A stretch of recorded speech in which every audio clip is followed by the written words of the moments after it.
today I have an update on our Sabbath School series and plans for the coming weeks, or rather the coming months. Okay? What are we gonna do? We are currently in our series on social media, technology in the Christian life, how we might steward these well and faithfully in the Christian life. We will have 3-4 more lectures on this series, and then we will move on to a series about the family. Okay? The series about the family. And I know that we've touched on family worship before and things such as that, the roles of husbands and wives and all of these things. But this series on the family will focus really on how God has designed the family and how we should function as families in the local church and in our homes. And so also it will touch on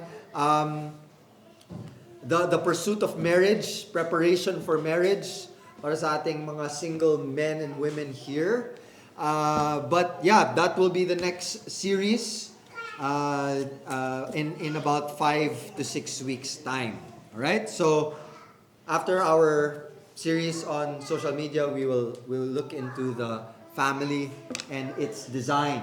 Okay? So now let us get into our lesson for today. And what is our lesson today? It is on the common grace of technology. Okay? So this is lecture 5 of our series on technology tools, social media, and the Christian life. The common grace of technology. Now, just by way of review, what did we touch on last week? Well, we looked last week into the Christian mission. And what is the Christian mission? The preservation, the protection, and the propagation of God's Word. And so, because the church and Christians have been entrusted by God to preserve, protect, and propagate God's Word, what Christians have done is to adapt into the advancements of technology to do just that. And what did Christians do? Well, we saw the historical progression of technology and its use for the Word of God. And as technology progressed, it was used to aid Christians in the preservation, protection, and propagation of God's Word. Ano yung nangyari? Well, writing, no? Nung nagkaroon ng writing, the people of God, starting with Moses, onward until the final apostle, writing the final book of the Bible, wrote scripture. Instead of being passed orally by oral tradition, it was written. It was put in writing. And writing is a technology, di ba? It is a decoding and encoding of signs and symbols for understanding, no? So when we have, let's say, G-O-D, no, we know that that says God. No? And we cannot understand, G-F-R-X-L-M-N-Z kasi that doesn't mean anything. No? So we encode and decode words.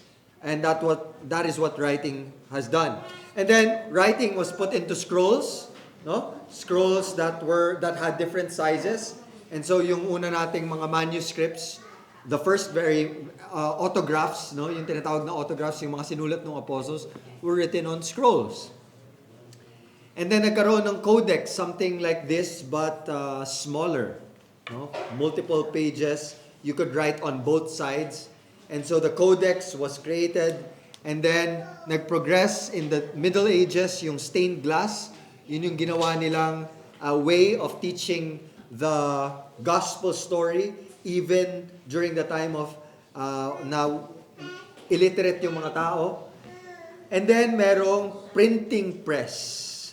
The printing press, the Gutenberg press, was fashioned in the 1400s, wherein that became the fastest way to duplicate the Word of God, right? Diba? Meron tayong Gutenberg Bible, 180 copies that were printed by si Gutenberg himself. We only have 30 left that are surviving sa mga iba-ibang museums, no? And then now we have the modern media. And in the modern media, meron na tayong mga audio Bible, di ba? Mga pinapakinggan natin pag hindi tayo makabasa ng sa ating quiet time, nag-audio Bible na lang yung iba. And we even have the modern book, right? Compiled for us, compressed for us in this very series, no?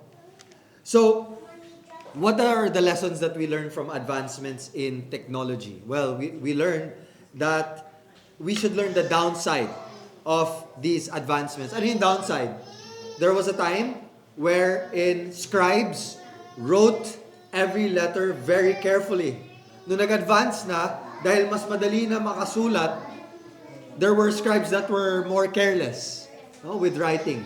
That's why we have some scribal errors in certain manuscripts. Tulad nung mga parts ng scripture na makikita natin yung ending ng John 8, no? Yung story about yung let the one who had not sinned cast the first stone. Wala siya sa original manuscripts. Pero dahil nagkaroon ng access to writing, scribes wrote extra things, no? And we find that in the earlier manuscripts, those stories did not exist. Okay? And we should also beware of lazy familiarity. What's lazy familiarity? We have to realize that having a Bible in the modern day was uncommon just 400 years ago, 300 years ago. They had certain pieces of scripture, but they didn't have the whole thing.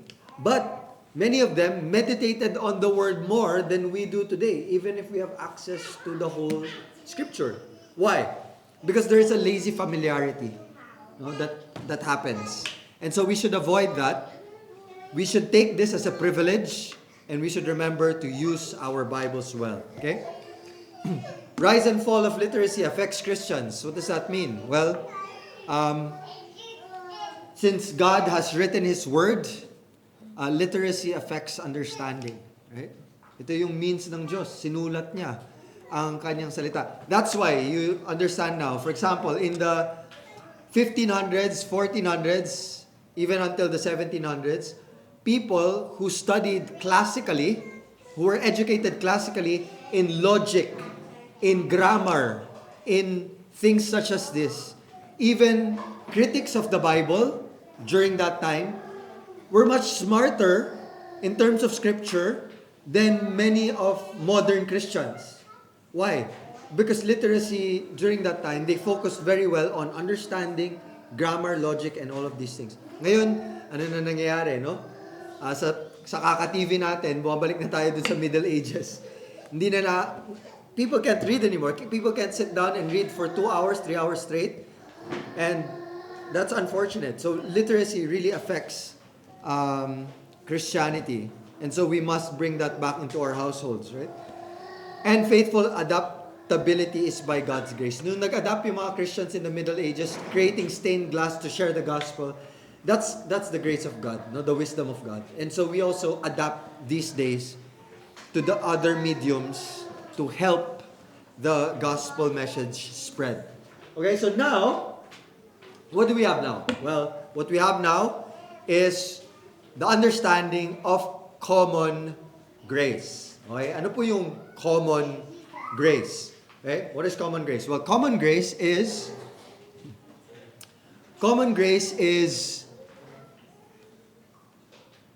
now I will break it down into sections. The image of God in man comes from an original design. Okay? The image of God in man comes from the original design. Ano ibig sabihin nun? God made man in His image before the fall. Right? So, prior to the fall, Genesis 1:27, sabi ng Diyos, the Trinity, they were speaking. No? God created man in His own image. In the image of God, He created him, male and female.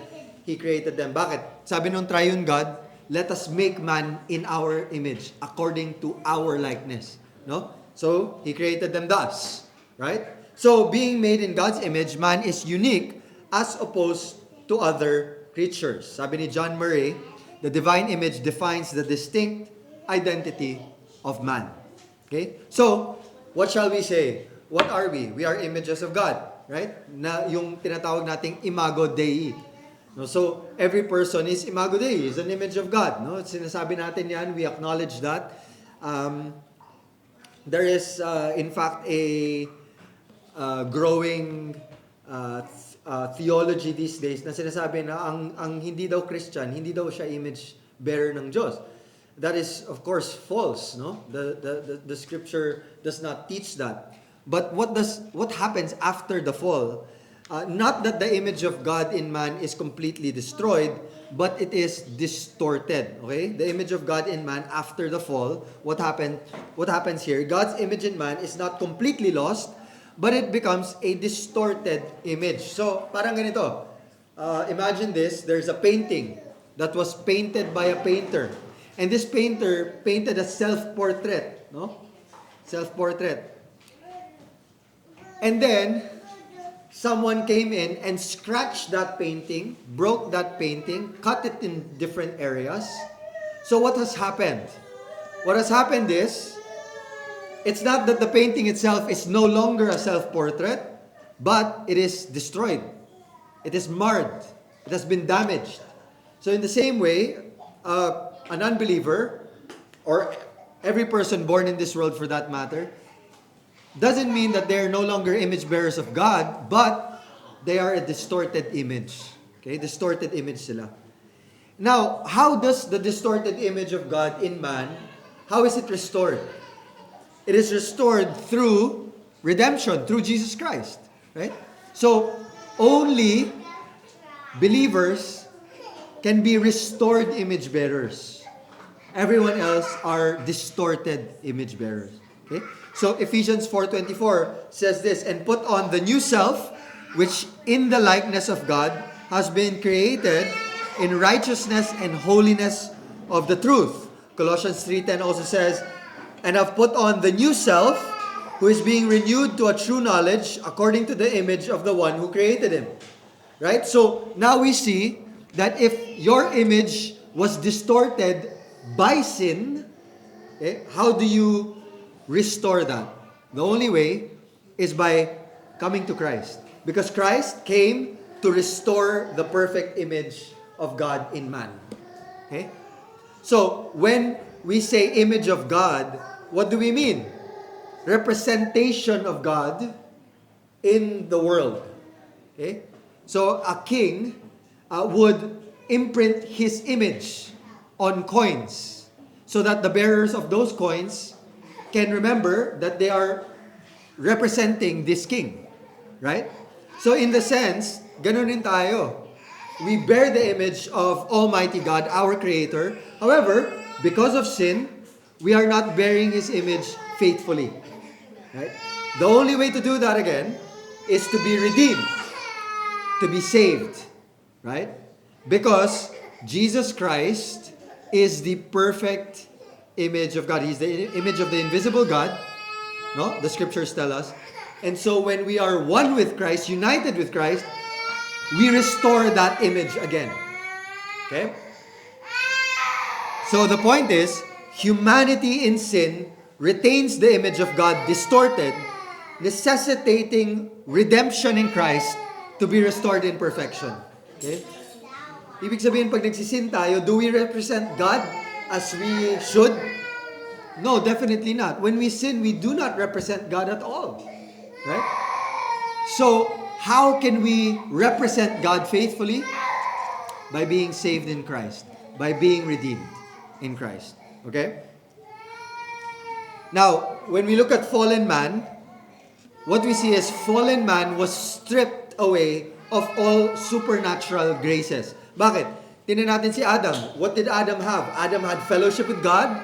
Adam had joy. Adam had peace with God. Adam shared all of these things with God. When he fell, and all humanity fell, lahat nitong supernatural graces nawala. No? Walang friendship, walang peace, walang relationship with God. When a person is born into this world, they are at enmity with God, right? He possesses no ability of good in him. Ito yung tinatawag natin na doctrine of total depravity, that there is no ability to do that which is good in the eyes of God, morally good. Okay?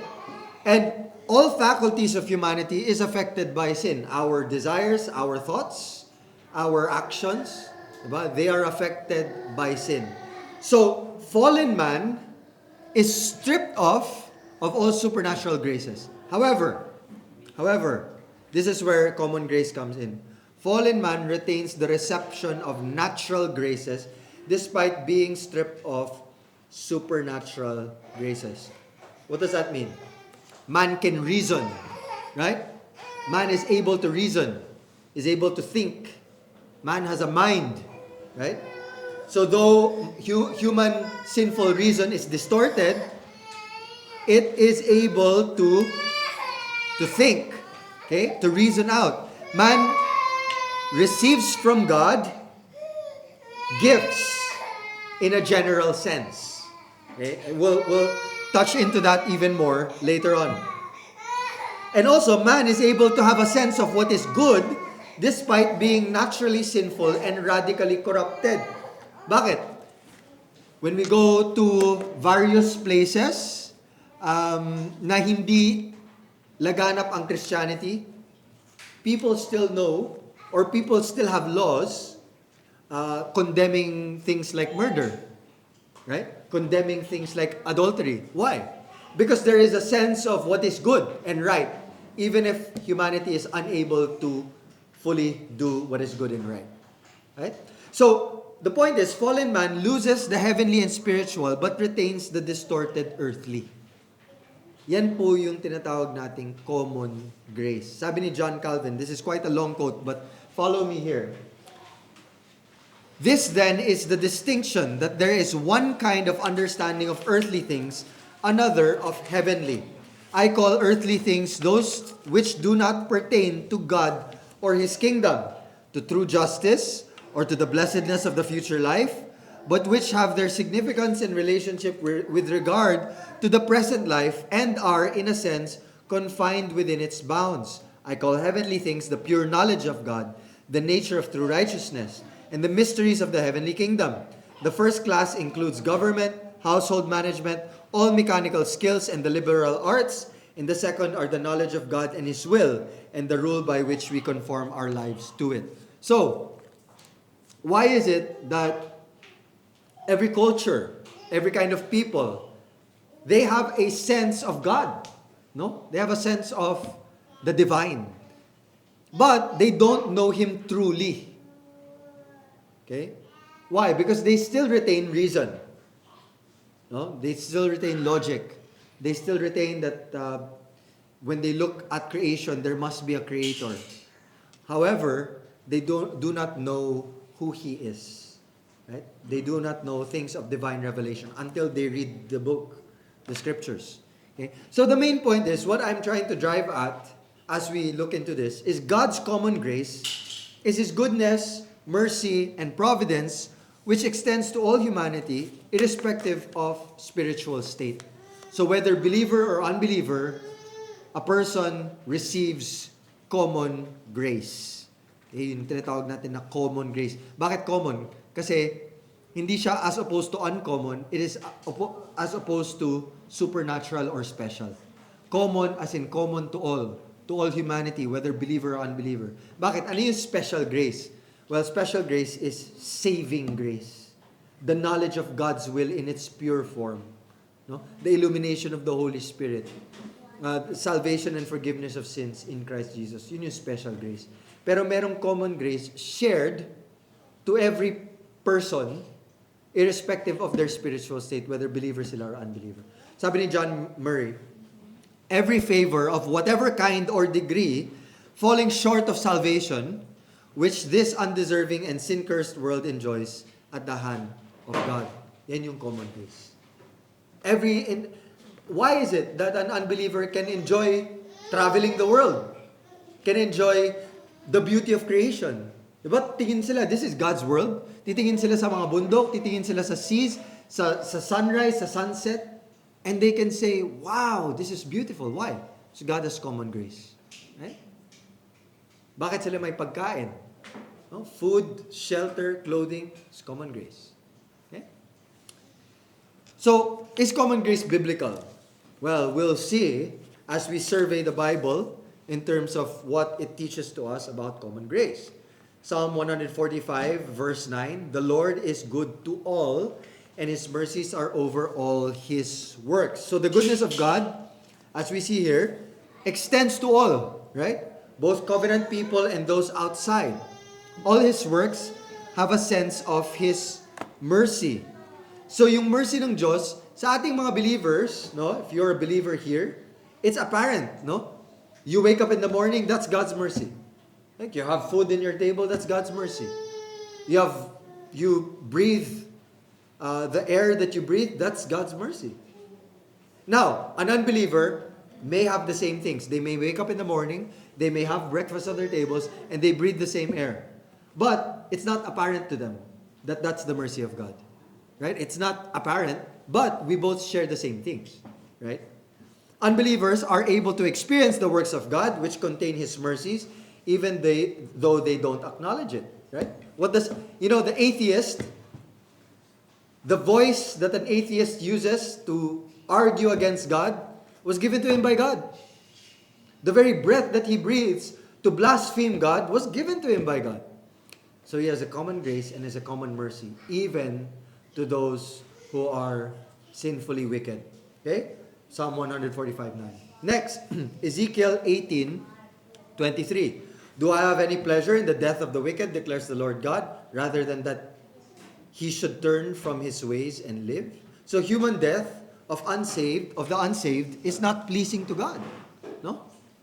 So despite the rebellion of unbelievers and wicked, God has a general desire that they would turn from their sinful ways. Now, hindi siya special grace kasi hindi sila naligtas. But God does not take pleasure in the death of an unbeliever. Right?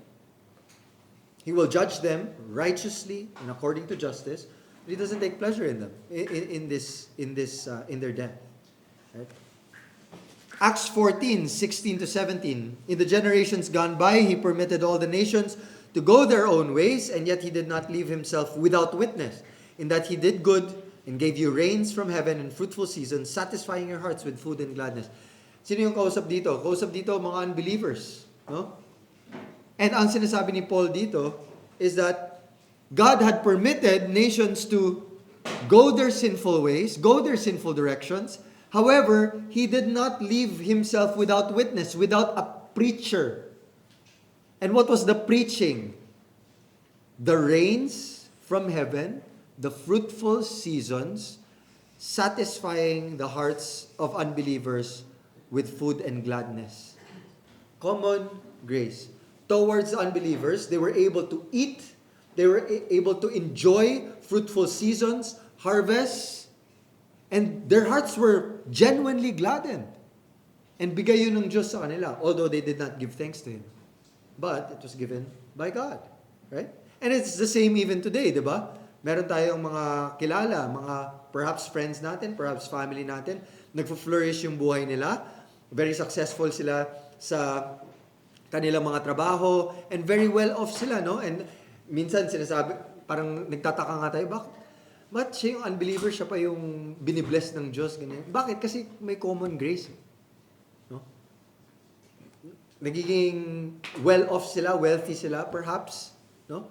But that doesn't mean that God is being unfair, na hindi niya binibless yung people niya. No, but there's the general graciousness of God in His giving of these things, even to unbelievers. So, witness of God's goodness comes in the form of natural things bestowed to common men. So, general blessings and benevolence is from God even towards nations who live against His will, towards their own ways. Na, I'm sure you guys have friends, no? That aren't really Christians. Pero, pag nakausap mo sila, kamusta ka, ganyan, mabuti, salamat sa Diyos. Pero hindi nila kilala si Christ, di ba? Pero nagsasabi sila, salamat sa Diyos. Kasi deep inside, alam nila na galing sa Diyos yung mga blessings sa buhay nila. Right? The natural blessings are God's witness. Okay? It plainly reveals Him in the blessings. Blessings must come from the one who blesses. Now, people might not acknowledge, unbelievers might not acknowledge God, and that things come from Him, but it still does. Okay? Genesis 20 verse 6, Then God said to him in the dream, Yes, I know that in the integrity of your heart you have done this, and I also kept you from sinning against me, therefore I did not let you touch her. So, ito yung si Abraham, pumunta siya sa land na ito, at sinabi niya, sabihin mo dun sa king na kapatid kita. No? And so, kinuha nung king itong si Sarah. And ano nangyari? Muntik na niyang to have relations with Sarah. Pero pinigilan siya ng Diyos. Unbeliever to, no? But, very clearly, who prevented this unbelieving heathen to touch Sarah, to sin against God? It was God Himself. Sabi, I also kept you from sinning against me.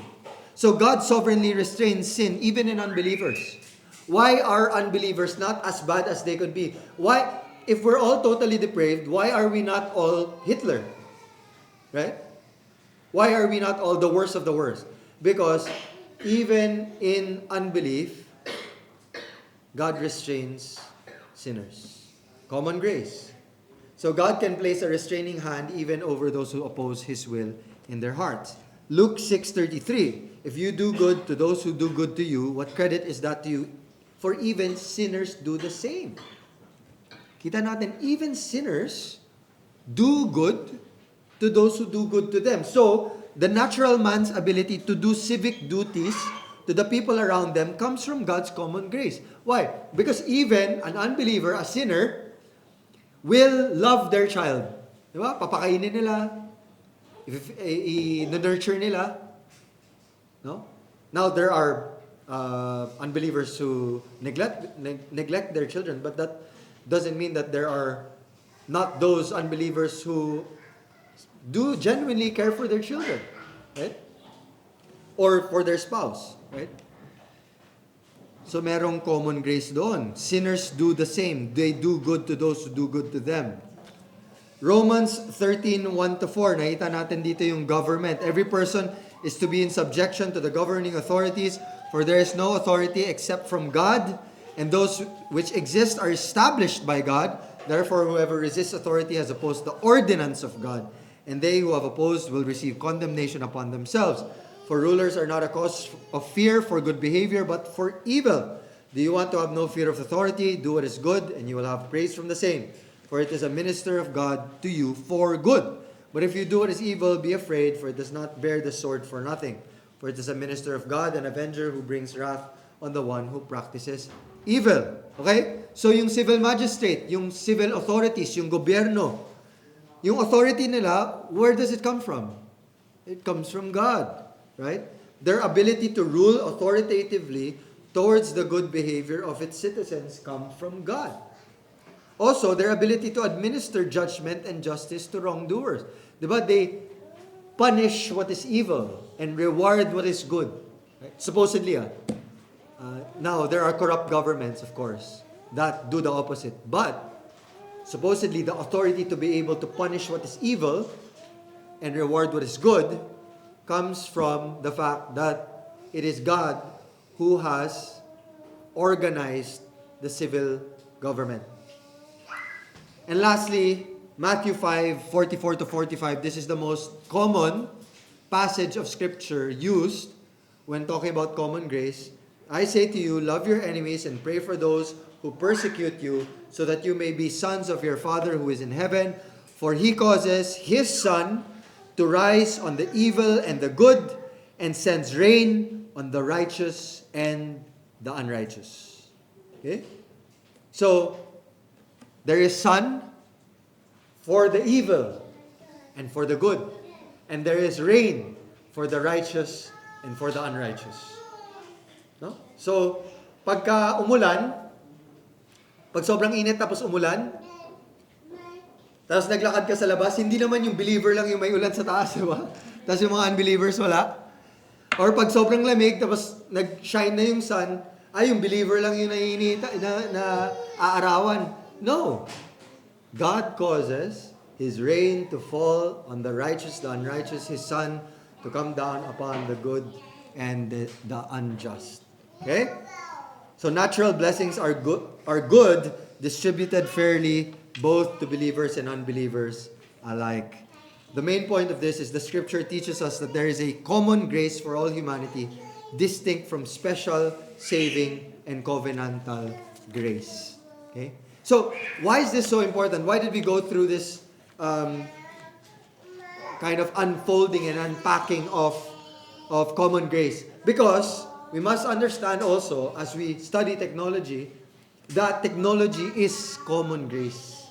No? Technology is common grace. So, common grace enables man to create technology, right? Created technology comes from God's common grace to men.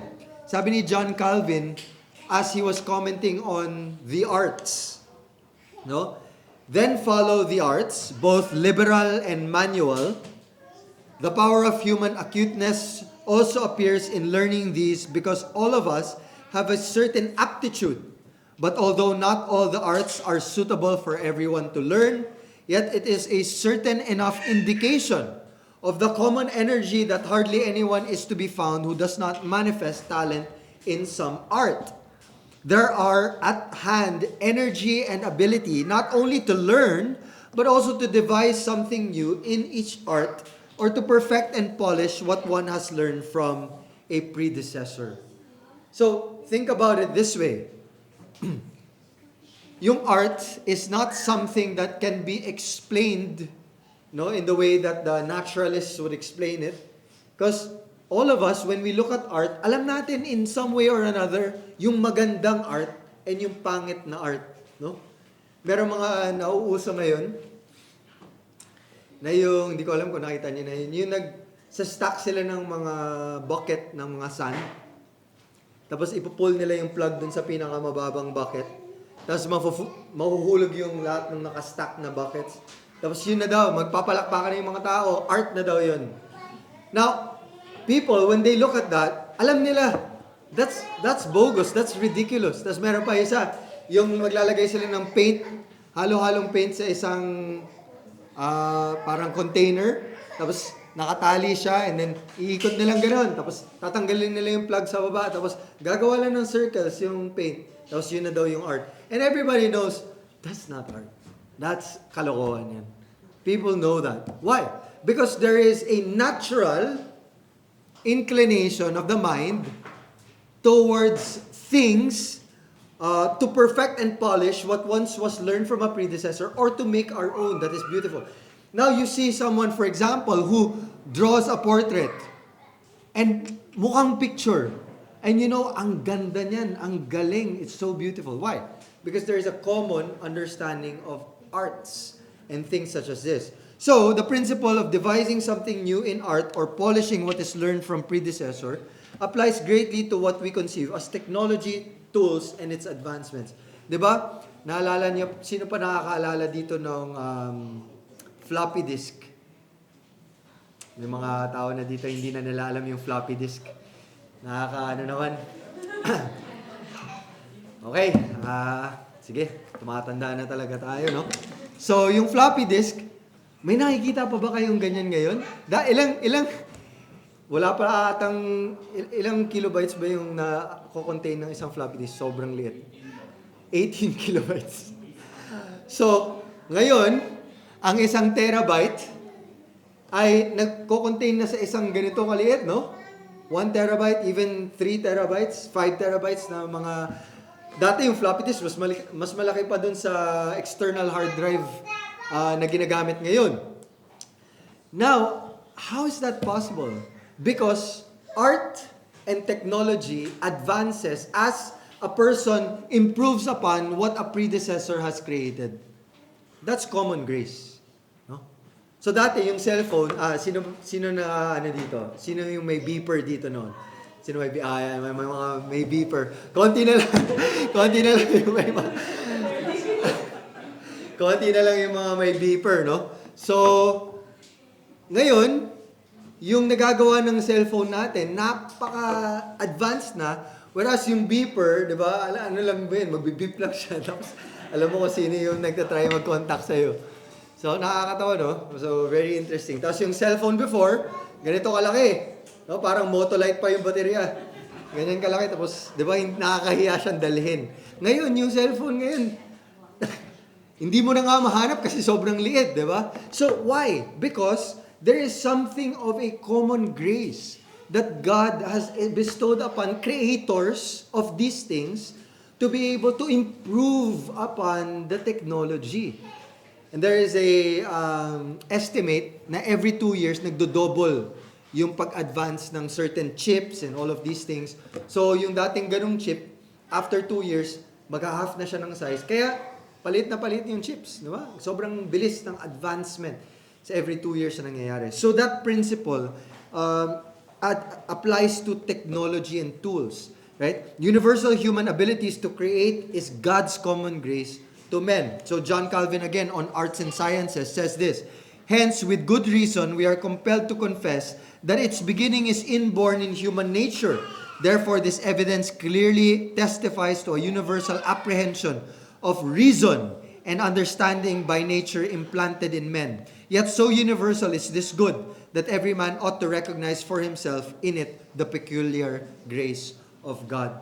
Dati, pag nag-abroad ka, naalala ko, well, I was reading mga missionary biographies, and noon, para mag-travel ka from the US to the mission field in either India or Burma, it took you 6 months.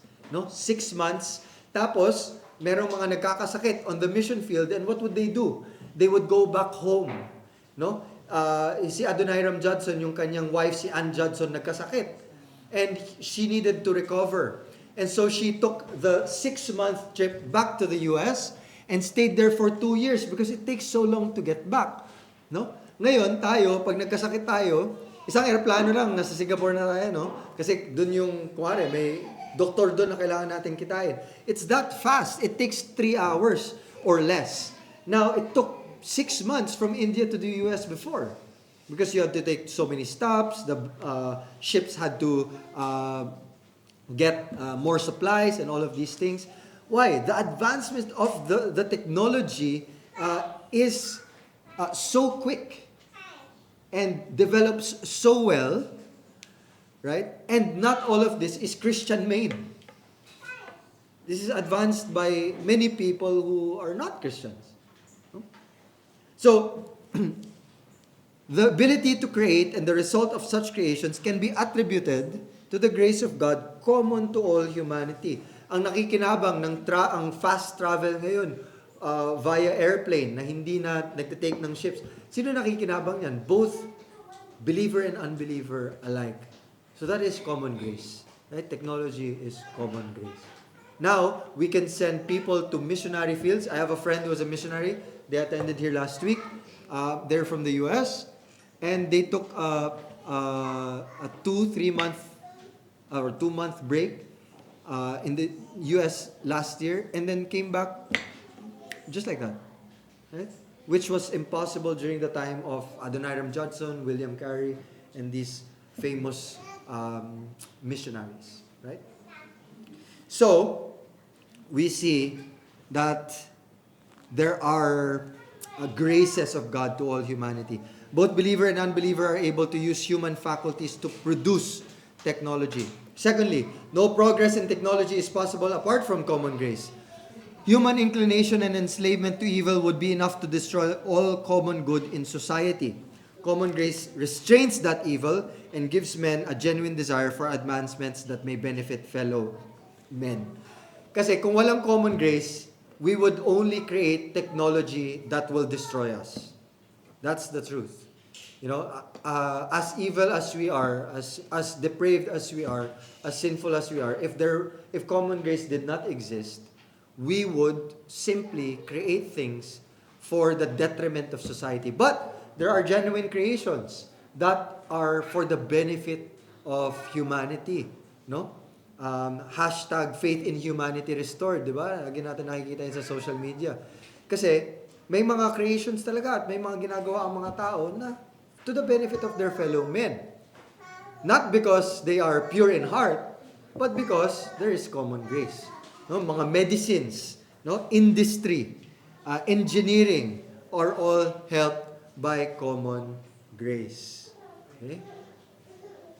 So common grace is foundational to all progress in technology. Sabi dun sa article ng Ligonier on common grace, since man is pervasively depraved, no continuance of human history, development of culture, or growth in common virtue can occur without some operation of God's common grace. Common grace bestows goodness and beauty in the bounty of creation.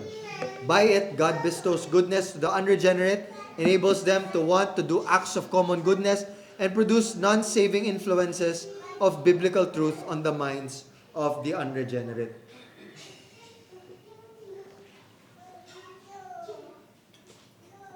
Yung pro-choice movement sa US that fights against abortion, not all of them are Christian, right? But why do they know that abortion ought not to be done? Because there is a common grace in their hearts. Okay? Technology as common grace can benefit believer and unbeliever alike.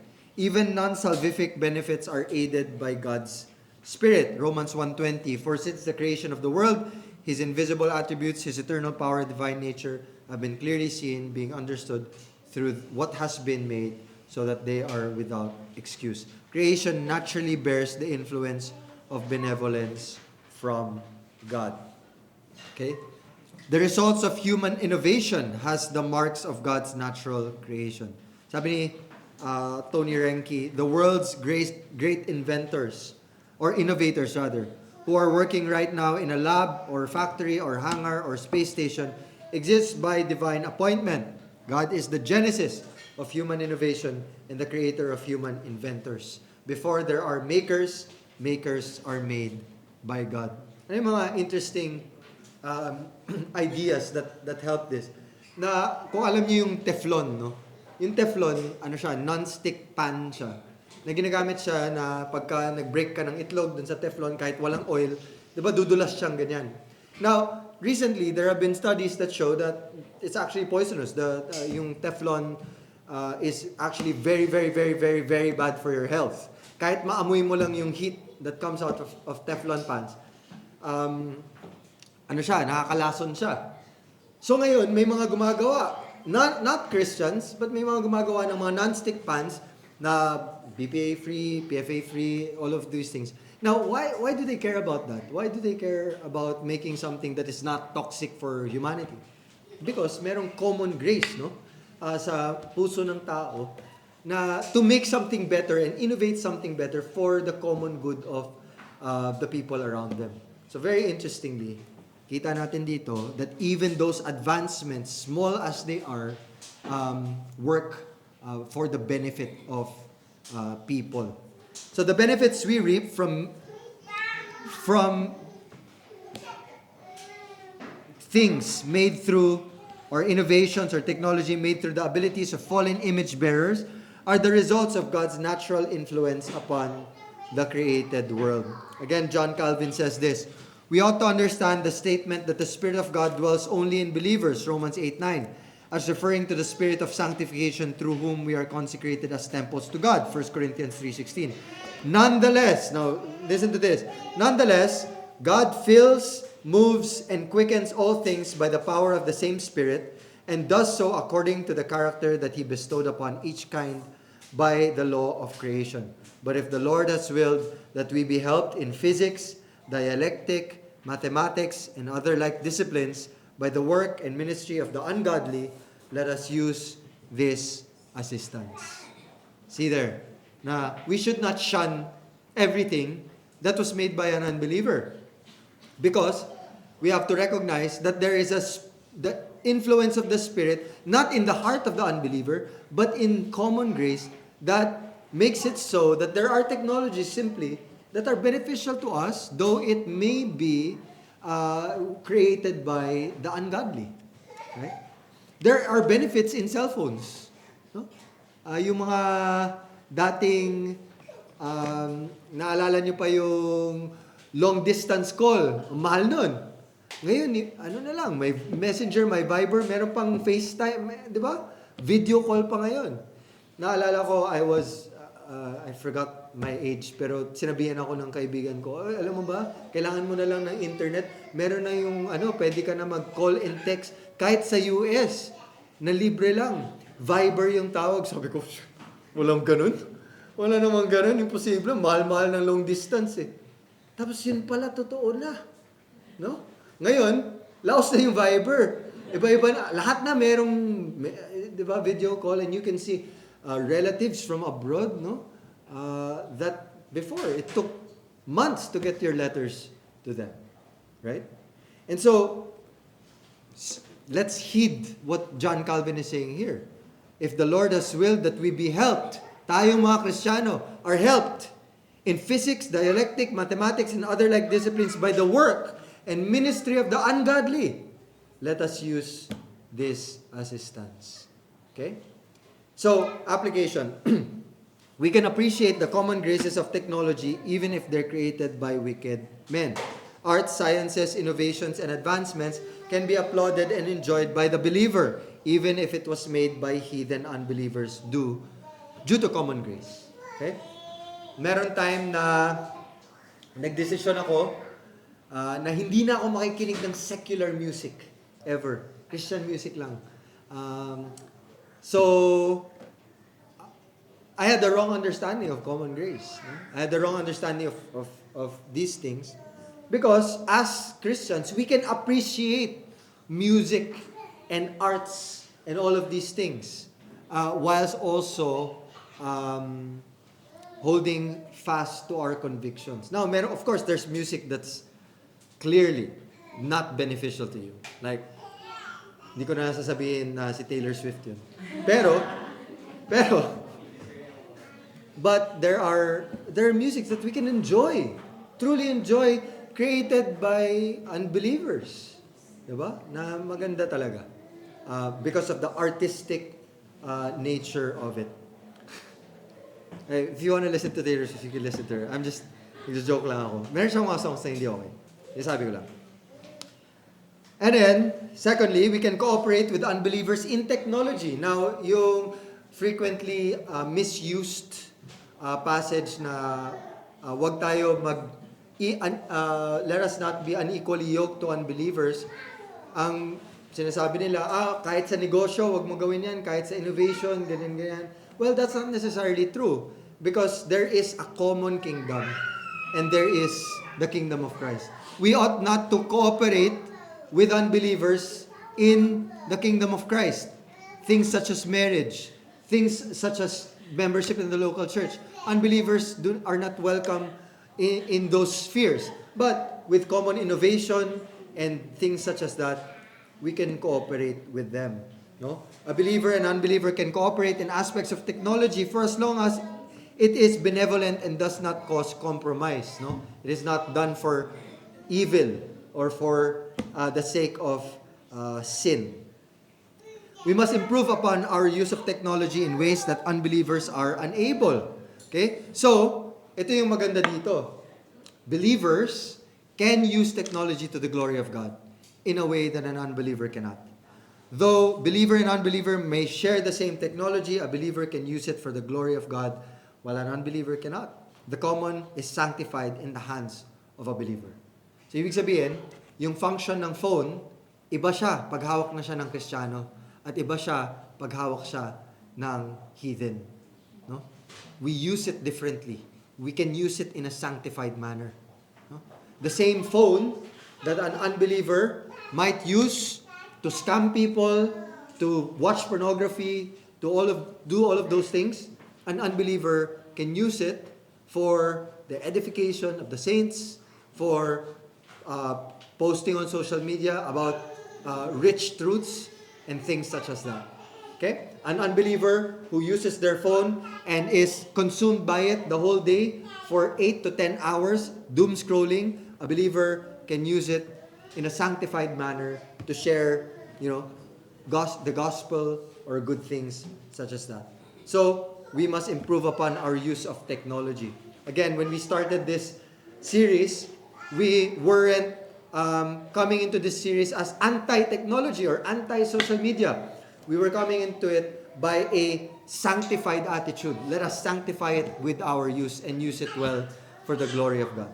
All right? So that ends our lecture. We will come into